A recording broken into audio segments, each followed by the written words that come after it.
Deep seek R1 इसके बारे में आपने काफ़ी सारी वीडियोस देख ली होगी, कंट्रोवर्सीज देख ली होगी, झगड़े सुन लिए होंगे कि इन्होंने हमारा कॉपी किया था, इन्होंने उनका कॉपी किया था। आज के इस वीडियो में हम डिस्कस करेंगे क्या डीप सीक R1 आपका डेटा चुराता है, क्या आपका डेटा, आपकी इंफॉर्मेशन सेफ है जब हम डीप सीक R1 को यूज़ करेंगे, क्योंकि ये एक चाइना का मॉडल है। तो हमें ये भी तवज्जो रखना पड़ेगा कि कहीं हमारा डेटा चाइना के लॉज के अंदर चला ना जाए। जैसे कि आप ये भूल चुके हो कि आपका जो चैट जीपीटी के साथ चैट जो करते हो, जो भी आप पीडीएफ, इमेजेस, जो भी डेटा उसको प्रोवाइड करते हो, वो सारा कुछ जाता है क्लाउड में स्टोर होता है, क्योंकि आप डायरेक्टली सर्वर के साथ कांटेक्ट करते रहते हो। तो इसीलिए क्या वो सारी एडवांटेजेस यानी कि वो सारी डिसएडवांटेजेस डीप सीक में भी प्रेजेंट हैं या नहीं, यही चीज़ हम डिस्कस करेंगे। और ये देखेंगे कि डीप सीक R1 को हमारे लोकली कैसे रन करें, यानी कि बिना इंटरनेट के भी चल जाए, काम हो जाए और हमारा डेटा सिक्योर भी रहे, प्लस साथ ही साथ हमारा काम जो है फटाफट स्पीड से हो जाए।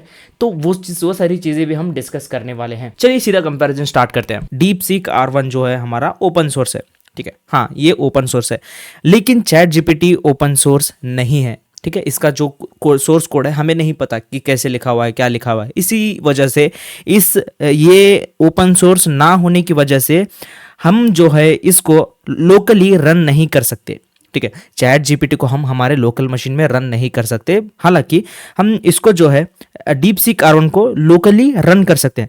इसकी वजह से हमारे जो भी चैट्स वगैरह रहेंगी वो हमारे मशीन के तहत रहेंगे, यानी कि उनके सर्वर में नहीं जाएंगी, ठीक है। जो हम यहाँ पर ओलामा या फिर LM स्टूडियो को यूज़ करके जो हम चैट करेंगे डीप सीक R1 के साथ, वो सारे प्राइवेट रहेंगे। और चैट जीपीटी जो है क्लाउड बेस्ड है, जो भी हम चैट करेंगे वो हो सकता है कि वो लोग कहीं और यूज़ कर रहे हो, कुछ भी हम बोल नहीं सकते। वो बोलेंगे कि हम सारा कुछ सेफ रहता है, लेकिन हम साइबर सिक्योरिटी भी पढ़ते हैं भाई, हमें साइबर सिक्योरिटी की भी इंफॉर्मेशन है, तो हमें पता है कि डेटा कितना इंपॉर्टेंट रहता है। तो इस वजह से हमें जो है जितना हो सके उतना प्राइवेट अननोन रहना अच्छा लगता है हम साइबर सिक्योरिटी वालों को, यानी कि एथिकल हैकर्स को। मोस्ट इंपोर्टेंट हम जो डीप सीक R1 को जो है लोकली रन कर सकते हैं हमारे मशीन के अंदर। वो कैसे करते हैं, क्या करते हैं, कैसे क्या क्या करना है, वो सारे मैं डिस्कस करूंगा फर्दर।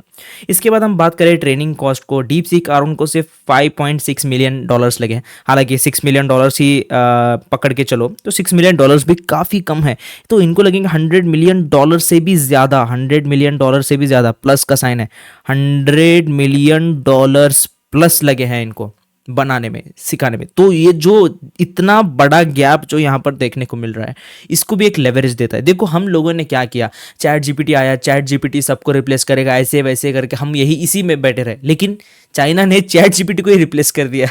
तो इसीलिए वक्त का तकाजा कब बदलता है हम बोल नहीं सकते। ओपन एआई के को फाउंडर ने यानी कि सैम अल्टमैन ने कहा था कि अगर कोई चैट जीपीटी की तरह बनाने जा रहा है तो वो सिंपली अपना टाइम और पैसा बर्बाद कर रहा है। देख लो, ठीक है। तो इसीलिए ओवर कॉन्फिडेंस इसको बोल सकते हैं। ओवर कॉन्फिडेंस भी काफ़ी सेहत के लिए हानिकारक है, इनफैक्ट करियर के लिए हानिकारक है। इसके बाद हम परफॉर्मेंस की बात करें तो इसकी परफॉर्मेंस यहाँ पर एडवांस्ड क्रिएटिविटी मैंने लिखा है, और ये बहुत एफिशिएंट है। दोनों ही एडवांस्ड क्रिएटिविटी और एफिशिएंसी दोनों अब इसके अंदर आ चुके हैं। डीप सीक R1 अब एक क्रिएटिव आंसर भी दे रहा है और एक बहुत एफिशिएंट भी है। जैसे जैसे वक्त गुजरेगा ये और ज़्यादा इम्प्रूव होते जाएगा, ना कि इतना ही रहेगा, क्योंकि इस पे ये एक तो ये ओपन सोर्स हो चुका है, तो इसकी कम्युनिटी बहुत फास्ट ग्रो करेगी, ठीक है। इसकी कम्युनिटी बहुत फास्ट ग्रो करेगी, और वैसे ही क्या होगा, ज़्यादातर चेंजेस इसके अंदर आते रहेंगे। इसके बाद हम बात करें मार्केट में बहुत इम्पैक्ट लाया भाई ने, वो डीप सीक R1 की वजह से एनवीडिया का स्टॉक क्रैश हो गया, मतलब कि थोड़ा सा नीचे गिर गया। और इसके बाद चैट जीपीटी का तो कुछ इफेक्ट नहीं है, इसीलिए मैंने नो मेजर इफेक्ट लिख दिया। और यहाँ पर मैं सेंसरशिप की बात करूँ तो मैंने कहा है कि यहाँ पर लिमिटेड टॉपिक्स, क्योंकि चाइना की रूल्स भी फॉलो करना पड़ता है, तो डीप सीक R1 ने कुछ टॉपिक्स को रिस्ट्रिक्टेड रख रखा है। जैसे कि आप जाके उसको हैकिंग का या फिर कोई इलीगल कंटेंट, इलीगल बातें पूछोगे तो वो सीधा बोलेगा दिस टॉपिक इज रिस्ट्रिक्टेड, कुछ भी एक्सप्लेन नहीं करेगा। हालांकि चैट जीपीटी के अंदर आप क्या कर सकते हो, थोड़ा बहुत उसको ऐसे वैसे बोल के आंसर्स वगैरह निकाल सकते हो रिस्ट्रिक्टेड टॉपिक के बारे में भी, ठीक है। तो वही इसीलिए यहाँ पर ओपन डिस्कशन लिखा है मैंने। हालांकि इसको भी थोड़ा बहुत ट्विक्स कर सकते हैं, पहले इसको छोड़ते हैं, थोड़ा टाइम छोड़ते हैं इसको कि जा भाई थोड़ा और इम्प्रूव हो ले, थोड़ा ग्रो हो ले करके, ठीक है। उसके बाद हम देखेंगे। इसके बाद हम स्ट्रेंथ्स की बात करें, पहली मोस्ट इंपॉर्टेंट ये ही इसकी मेजर स्ट्रेंथ है कि ये फ्री एंड ओपन सोर्स है, ठीक है। जो chat GPT O1 model paid दे रहा था $200, शायद $200 से ज़्यादा दे रहा था, यानी कि इंडियन रुपीस में 20,000 के करीब करीब ये जो दे रहा था O1 मॉडल, उसी को इन्होंने क्या किया भैया, फ्री कर दिया। और उसके साथ साथ जो इमेज जनरेशन का जो है डॉली 3, इसको भी इन्होंने फ्री कर दिया है भाई। अभी आप फ्री में इमेज जनरेशन कर सकते हो। तो यही सारी चीज़ें जो है मार्केट पे इफेक्ट कर रही हैं। इसके बाद हम बात करें faster and cheaper than chat GPT, obviously already market में धमाका कर दिया है ऑलरेडी ये मार्केट में धमाका कर रहा है भैया। अब हम क्या करते हैं, बात करते हैं इसको लोकली कैसे रन करें। देखो हमारे चैट जीपीटी इसको जो है एग्जीक्यूट करने के लिए हमारे दो तरीके हैं। एक तो हम क्या कर सकते हैं, लामा को डाल सकते हैं हमारे लोकल मशीन में, क्या ओलाला नहीं, ओलामा। इस ओलामा को हमारे मशीन में इंस्टॉल करके उसके अंदर हम रन कर सकते हैं कमांड प्रॉम्प्ट के अंदर, ठीक है। वो एक्चुअली उसके लिए थोड़ा सा हमारे सिस्टम को अपग्रेड करना पड़ेगा, यानी कि रैम, रोम, स्पेस, ये सारी चीज़ें मैटर बहुत करते हैं और कंप्यूटर के कॉन्फ़िगरेशंस भी ज़्यादा मैटर करते हैं। तो इसीलिए ओलामा को एक अच्छा हमें प्रेफरेंस चाहिए होगा। इंस्टेड आप क्या कर सकते हो, इस ओलामा को आप क्या कर सकते हो, हमारे रास्पबेरी पाई में क्या कर सकते हो, इसको डाल सकते हो, यानी कि ओलामा को रास्पबेरी पाई में डाल के इसको एक पूरा AI मशीन बना सकते हो, ठीक है। काफ़ी सारे ओपन सोर्स, क्योंकि ओपन सोर्स है तो हम कुछ भी ट्वीक करके लोकली रन कर सकते हैं ना, इसीलिए। और इसके अलावा आप अपने मशीन में भी डाल सकते हो, ठीक है, यानी कि आपके विंडोज़, मैक OS, ये सारे OS में भी डाल सकते हो, कोई बात नहीं है। मगर मैं इस ओलामा को प्रैक्टिकली करके नहीं दिखा सकता क्योंकि मेरा सिस्टम ओलामा को सपोर्ट नहीं कर रहा। मैंने ट्राई किया था। हालांकि एक और तरीका है, जिनका सिस्टम मेरे तरह है, यानी कि सपोर्ट नहीं कर पा रहा, इंस्टॉल नहीं हो रहा, इंस्टॉल होने के बाद भी कुछ एरर्स आ रहे हैं, तो बंद कर दो भाई, हमें ज़्यादा एरर से सिर खराब नहीं कर लेना है। LM स्टूडियो करके एक है, LM स्टूडियो, ये ऑफलाइन रन होता है। तो इसके अंदर हम क्या कर सकते हैं, मल्टीपल LLMs को डाल सकते हैं, जैसे कि मेटा का लामा AI, ठीक है, मेटा का लामा AI, और उसके साथ साथ डीप सीक, इन सब को आप क्या कर सकते हो, हमारे LM स्टूडियो में रन कर सकते हो। जैसे कि मैंने इसको यहाँ पर इंस्टॉल करके रखा है, और इसके साथ साथ मैंने क्या किया, जब तक ये वीडियो शूट हो रहा है तब तक मैंने क्या किया, इसको डीप सीक R1 को भी इंस्टॉल कर लिया है। तो इसको लोड मॉडल में थोड़ी देर बाद करूंगा। उससे पहले मैं क्या करता हूँ, आपको दिखाता हूँ कि इसको इंस्टॉल कैसे करना है, इसका प्रोसेस क्या है, ठीक है। तो पहले तो आपको एज यूजुअल LM स्टूडियो करके टाइप करना है और यहाँ पर आ जाना है उसकी ऑफिशियल वेबसाइट में, और आपके OS के प्रेफरेंस के हिसाब से आप अपने डाउनलोड कर लीजिए। लिनक्स के लिए है, मैक OS के लिए है, और उसके साथ साथ हमारे विंडोज़ के लिए भी है। इसको इंस्टॉल कर लेना है।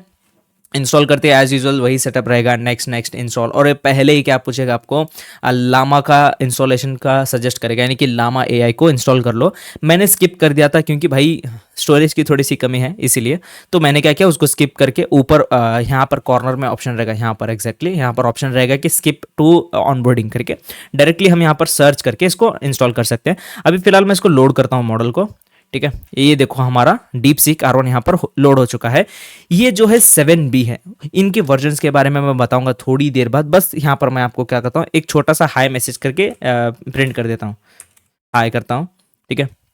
देखो ये असिस्टेंट डीप सीक R1 का 7B है। यहाँ पर थोड़ा सा मैं जूम कर दूंगा, डीप सीक R1 का 7B है। उसके बारे में मैं थोड़ी देर बाद बताऊंगा आपको। और अगर आपको फर्दर कोई और LLM वगैरह इंस्टॉल करना है तो यहाँ पर आप देख सकते हो, सर्च करके डिस्कवर पे जाना है। यहाँ पर जाने के बाद आपको मल्टीपल, मैंने यहाँ पर डीप सीक सर्च किया था, लामा, ये देख सकते हो लामा है। इसके अलावा काफ़ी और LLMs भी हैं, आप ट्राई कर सकते हो, ठीक है, सिस्टम के हिसाब से भाई, क्योंकि लोकली रन करेगा ना तो ज़्यादा हेवी हो जाएगा चीज़ें, ठीक है। ये देख सकते हो, hello how can I assist you today आ गया। सो मैं बोलूँगा इसको ब्यूटीफुल UI, मैंने क्या इसको create a Flutter app that fetches weather and uses slavers for beautiful की स्पेलिंग क्या लिखी है, ये क्या एक्स्ट्रा गया। खैर देखते हैं गलत स्पेलिंग्स को ये कैसे रेस्पॉन्स करता है। जब तक कि ये रेस्पॉन्स दे रहा है, मैं आपको क्या करता हूँ, ओलामा के बारे में बता देता हूँ कि ये ओलामा क्या है, कैसे इसको इंस्टॉलेशन प्रोसेस क्या है करके। डायरेक्टली आपको सर्च करना है ओलामा, ठीक है, ओलामा सर्च करना है, एक्चुअली डबल ए लाना है उधर। तो ओलामा की ऑफिशियल वेबसाइट है, इधर चले जाना है। यहाँ पर आप चाहे तो यहाँ पर साइन इन कर लो, मुझे कुछ भी नहीं भाई, डाउनलोड करना है सीधा, तो डाउनलोड पे प्रेस करना है, ठीक है। और यहाँ पर डायरेक्टली पूछेगा मैक OS के लिए, लिनक्स, विंडोज़, और ये विंडोज़ के लिए प्रॉपरली आपको इंस्टॉल करना है। तो एक सेटअप का फाइल यहाँ पर इंस्टॉल हो जाएगा। सेटअप का फाइल जैसे इंस्टॉल होगा वही भाई नेक्स्ट इंस्टॉल करके इंस्टॉल कर लेना, इसको एज यूजुअल इंस्टॉल हो जाएगा। इसके बाद क्या करना है, आपको यहाँ पर चले आना है। वो जैसे इंस्टॉल हुआ आपने अपना कमांड प्रॉम्प्ट ओपन कर लेना है, वहाँ पर सिंपली टाइप करना है ओलामा, ठीक है। तो यहाँ पर सिंपली टाइप करना है ओलामा। अभी Ollama is not recognised internal externally बता रहा है, लेकिन आपको क्या आएगा, एक स्क्रिप्ट आएगी कि इसको हेल्प मेथड्स कैसे हैं, कैसे इंस्टॉल कर सकते हैं, वो कुछ कुछ आएगा, कुछ कुछ चीज़ें आएंगी यानी कि गाइड करने के लिए। इसके बाद अगर आपको डीप सीक को इंस्टॉल करना है तो आपने क्या करना है, डीप सीक एक कमांड आएगा, एक्चुअली हमें उसको पुल करना पड़ेगा वो प्रोजेक्ट को, क्योंकि एक ओपन सोर्स है तो पुल करना पड़ेगा ऑब्वियसली। मैं बोलूँगा डीप सीक फॉर ओलामा R1 चाहिए, यहाँ पर R1 लिखते हैं, R1 लिखते हैं क्या, क्योंकि वहाँ से इजी होगा समझाने के लिए आपको, ठीक है। यहाँ पर हमें देखो इतने सारे वर्जन्स मिल रहे हैं, 1.5B वर्स्ट है, 7B ओके ओके है, 8B भी ओके ओके है। यहाँ से जो है 70B और 61B ये काफ़ी स्मार्टेस्ट और खतरनाक खतरनाक क्या बोलते हैं उसको, खतरनाक LLMs हैं। इसको इंस्टॉल करने है बहुत सिंपल काम करना है, यहाँ पर आपने मॉडल सेलेक्ट करना है कि आपको 7B चाहिए या फिर 61B चाहिए, और सिंपली इस कमांड को कॉपी करना है। कॉपी करते ही अपने कमांड प्रॉम्प्ट में पेस्ट कर देना है और ये डायरेक्टली जो है इंस्टॉल हो जाएगा। अब बात करते हैं ये 7B ये सारी चीज़ें क्या हैं। ये जो 1.5B जो है, B का फुल फॉर्म बिलियन है, ठीक है। 1.5 billion, 7 billion, 8 billion, 40 billion, 671 billion parameters हैं, ठीक है। AI मॉडल के इतने सारे पैरामीटर्स का मॉडल रहेगा। जैसे कि 7B, इसको चाहिए 4GB ऑफ स्पेस, और जो भी चैट्स होंगे उसके हिसाब से स्पेस भी थोड़ा बहुत इंक्रीज होगा, फ्लक्चुएट होगा, ठीक है। तो इतना सारा बिलियंस ऑफ डेटा और पैरामीटर्स हैं, ठीक है। तो इसीलिए क्या है, ये स्पेसिफिक मतलब सिस्टम के हिसाब से चला जाता है। थोड़ा सा जूम कर लेते हैं ना इसको भी, ठीक है। हाँ, अब आपको दिख रहा होगा ये सारी चीज़ें, ठीक है। ओपन AI O1 का परफॉर्मेंस से भी ज़्यादा खतरनाक 671B जो है। तो इसीलिए मैंने कहा इसको थोड़ा सा क्या चाहिए, स्टोरेज की वगैरह या फिर सिस्टम के रिक्वायरमेंट्स पे भी ये रन करता है। तो आप ट्राई करिए 8B और 7B को ट्राई करिए, मैं प्रेफर करूंगा कि एक बार ट्राई करिए। व्हाट इफ़ अगर आपके सिस्टम में चल जाए तो अच्छी बात है। तो सिंपल इंस्टॉलेशन प्रोसेस है और सिंपली इस कमांड को आपने कमांड प्रॉम्प्ट में डाल देना है, ठीक है। All set. तो ये सारी जो भी चीज़ें हैं सारे लोकली मशीन में हमारे स्टोर रहेंगी, कुछ भी डेटा हमारा लीक नहीं हो जाएगा। जैसे कि आप चैट GPT में आप देखते हो कि सारा कुछ सर्वर से डायरेक्ट बात होती है। जब हम लोकल मशीन में करते हैं तो API रिक्वेस्ट हमारे बाहर नहीं जाएंगी, लोकली ही रहेंगे सारी चीज़ें, क्योंकि हमने इसको डायरेक्टली पुल किया हुआ है हमारे मशीन पे। तो आई प्रिफर कि आप ओलामा ट्राई करें, उसके बाद LM स्टूडियो के पास आए, क्योंकि ओलामा में आप कमांड प्रॉम्प्ट भी सीख लोगे थोड़ा बहुत, और उसके साथ साथ मज़ा भी आएगा भाई, लोकली जो टर्मिनल पे जो दिखेंगे एग्जीक्यूटिंग। अभी हमसे आपसे हमारे बड़े भैया हैं, तो बड़े भैया ने रिप्लाई किया है, कोड तो सही है, मुझे लग रहा सही है, बस यहाँ पर हमें हमारी API की डालनी है। इसने कहा कि तुम्हें जो API की पसंद है तो जो तुम प्रेफर करते हो वो डाल दो, या फिर हम चैट में ही यहाँ पर बोल सकते हैं वो API प्रोवाइड कर सकते हैं कि ओपन वेदर का यूज़ कर लो, क्लास बने अच्छी है, वो डेटा मॉडल सही है। फिर उसके बाद UI भी इसने जैसे कहा था कि स्लीवर्स को यूज़ करना, तो बस इसने जो है स्लीवर्स को यूज़ नहीं किया है। शायद से इसको ऐसा लगा कि स्लीवर्स की ज़रूरत नहीं, तो उसके जगह पर इसने क्या किया, कार्ड बिल्डर यूज़ किया। जाइए एक ऐसा ऐप बनाइए जिसके बारे में आपने स्टडी नहीं किया है, सारा कुछ इसकी हेल्प से बना के देखिए। बाकी ये स्लो इसीलिए था, एक रीज़न ये है कि हमारा जो सिस्टम जो है थोड़ा स्लो है, इसीलिए ये हमारा रिस्पॉन्स भी स्लो दे रहा था। देखिए अगर आपको कुछ प्राइवेट बातें करनी है, प्राइवेट बातें नहीं ऐसा नहीं, मतलब कि कुछ डेटा ऐसा चाहते हो कि वो बातें सिक्योर हो, वो चैट सिक्योर हो, तो वो आके इनके साथ वार्तालाप करिए। बाकी कोड वगैरह बिल्ड करवाना है, ये सारी चीज़ें, कुछ मॉडल्स वगैरह बनानी है, इसके हेल्प से बनवा लीजिए, डेटा मॉडल्स वगैरह, राउटर्स वगैरह लिखवाना है, ये सारी चीज़ें इसके हाथ से कर लीजिए। और इसके अलावा मैं चाहूँगा कि आप जो है चैट GPT और DeepSeek दोनों यूज़ करें, सेम कमांड डाल के देखें और खुद एक्सपेरिमेंट करें। हम क्या करेंगे, दो शादियां करेंगे, एक DeepSeek के साथ और एक चैट GPT के साथ, दोनों को साथ में रखते जाएंगे। और वो कहते हैं ना, हमें क्या करना है, दोनों का फ़ायदा उठाना है। और फ्रीलांसिंग भी कर रहे हैं तो प्रोजेक्ट्स उठा के जितना जल्दी हो सके उतना जल्दी डिलीवर कर सकें, ये सारी चीज़ें हमें ये दोनों की हेल्प से हो जाएंगी। सीधा मिलते हैं अगली वीडियो में। टिल देन क्या करना है, keep learning and keep speeding up yourself. Okay bye.